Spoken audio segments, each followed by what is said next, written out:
Hello, my name is Deanna, and I am the Children's Librarian at MacArthur Public Library. Thank you for joining me for Stories Under the Stars. Tonight we're going to read a classic, Where the Wild Things Are, by Maurice Sendak. And special thanks to the publishers, HarperCollins, for allowing us to share this story with you tonight. Okay, here we go, Where the Wild Things Are. The night Max wore his wolf suit and made mischief of one kind and another, his mother called him Wild Thing, and Max said, "I'll eat you up." So he was sent to bed without eating anything. That very night in Max's room, a forest grew.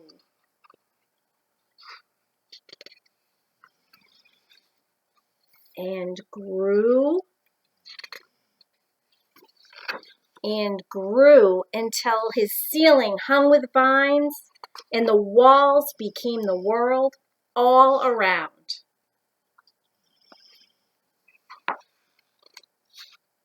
And an ocean tumbled by with a private boat for Max, and he sailed off through night and day,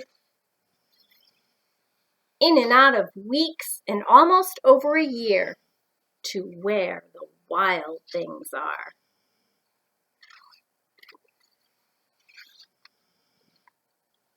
And when he came to the place where the wild things are, they roared their terrible roars and gnashed their terrible teeth and rolled their terrible eyes and showed their terrible claws.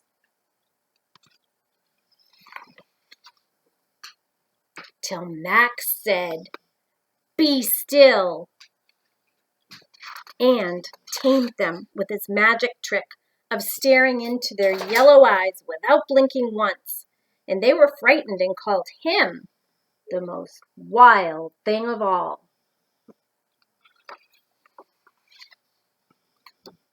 And they made him king of all the wild things.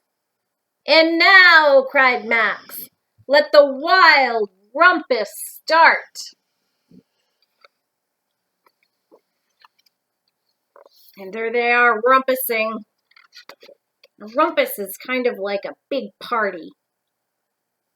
So they're dancing. Oh, look at, they're swinging from the trees.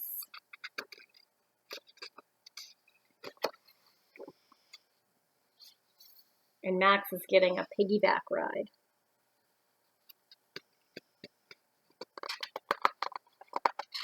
My pages are sticky. "Now stop," Max said, and sent the wild things off to bed without their supper. And Max, the king of all the wild things, was lonely and wanted to be where someone loved him best of all. Then, all around, from far away across the world, he smelled good things to eat. So he gave up being king of where the wild things are. But the wild things cried, "Oh, please don't go. We'll eat you up, we love you so." And Max said no. The wild things roared their terrible roars and gnashed their terrible teeth and rolled their terrible eyes and showed their terrible claws.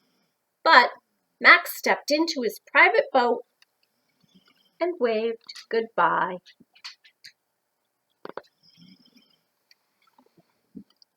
And sailed back over a year and in and out of weeks and through a day.